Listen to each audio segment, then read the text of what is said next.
Sistemnya secara umum mirip aplikasi Waze ya Bel ya. Jadi mempermudah warga saling mengingatkan warga lainnya juga. Sekaligus memungkinkan juga pemerintah merespon lebih cepat. Benar Peter, ini cepat mengakses lamannya ya. Ini saya aja udah langsung bisa buka nih Peter. Sebentar. Wah ini Twitter ya? Iya Twitter, peta ini apa? @peta JKT. Kelihatan nggak? Iya, jadi ini di sini nih kita bisa melihat nih cuitan warga sampai informasi dari berbagai instansi mengenai banjir bisa dilihat di sini Peter. Betul sekali. Ya. Nah kalau ini kan Twitternya Ini Bel. Twitter, Nah, kalau Twitter. ini lamannya nih. Oh lamannya. petajakarta.org. Wah. Bisa diperbesar juga nih Bel. Bisa diperbesar. Oke. Nah kalau yang biru-biru ini kali dan sungai, sementara juga ada tentang titik-titik pintu air dan juga beberapa informasi lainnya. Tapi kalau pagi ini belum ada informasi apa-apa nih Bel. Belum ada ya, tapi cukup lengkap ya Peter dan cukup mudah gitu Betul untuk diaksesnya. Dan ini pemanfaatan Twitter dalam penanganan masalah kota seperti ini menjadi yang pertama di dunia ya Peter. Tepatnya ini sudah berlaku sejak awal Desember dan ini sistem ini masih akan terus dikembangkan.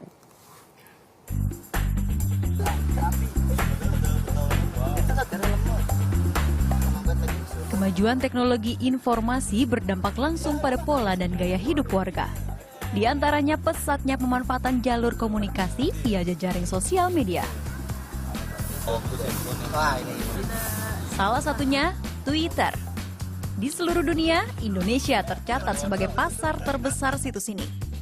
Penggunaannya intensif, dampaknya pun massal.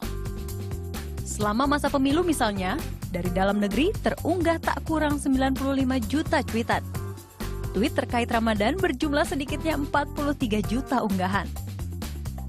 Masuk musim hujan di Jakarta terutama, jagat jejaring ini ramai dengan obrolan tentang banjir. Membaca fenomena ini, Lembaga Penelitian Universitas Wollongong Australia membuat sebuah proyek penelitian berupa petajakarta.org. Gayung bersambut, pemerintah DKI Jakarta memanfaatkannya dan telah resmi memperkenalkannya ke masyarakat. Situs ini berbasis open source, yang artinya perangkat lunak bersifat gratis tanpa lisensi. Jadi bebas bagi siapa saja untuk mengakses dan melengkapi sumber datanya. Peta Jakarta menjadi wujud kerjasama pertama di dunia antara Twitter, universitas, dan pemerintah sebuah kota, di mana media sosial berperan dalam program tanggap bencana. Sebelumnya, Badan Penanggulangan Bencana Daerah Provinsi DKI Jakarta hanya bergantung pada informasi dinas dan pejabat terkait dalam penanganan banjir. Kalau dulu kita mengandalkan informasi pakai HT, pakai CCTV untuk memantau ketinggian air. Dengan ketinggian air itu kita simpulkan bahwa ini akan terjadi ancaman, maka terus kita kirim EWS, Early Warning System. Itu masih berjalan, EWS-nya juga masih berjalan melalui SMS 2 juta nomor itu ya. Twitter untuk kebencanaan juga kita punya ada 24.000 follower ya itu. Targetnya, partisipasi aktif warga dalam mengunggah informasi sebagai basis data Peta Jakarta dapat mempercepat penanganan bencana. Sistem Peta Jakarta sudah berjalan sejak awal Desember. Banyak yang belum mengetahui, tapi program ini juga sudah menuai berbagai respon dari warga. Kayaknya sih pernah dengar. Terus saya kayaknya itu ada di Twitter. Belum pernah. Tahu? Ya, pernah dengar. Sebelumnya belum.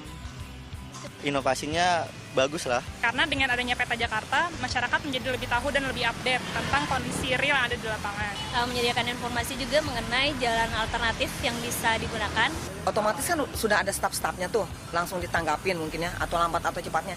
Tapi kalau misalnya melalui kayak manual lah gitu ya, kita melalui RT, RW, kelurahan dulu, itu tanggapannya lama. Sosialisasinya ya yang mungkin terasa kurang. Kita kan nggak semua orang kan bisa menggunakan media sosial.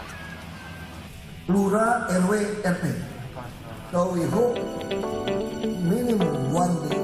Tak hanya masyarakat umum, Gubernur DKI Jakarta Basuki Cahayapurnama juga ajak perangkat daerah memanfaatkan Peta Jakarta, terutama di lini terdepan yaitu tingkat rukun tetangga dan rukun warga.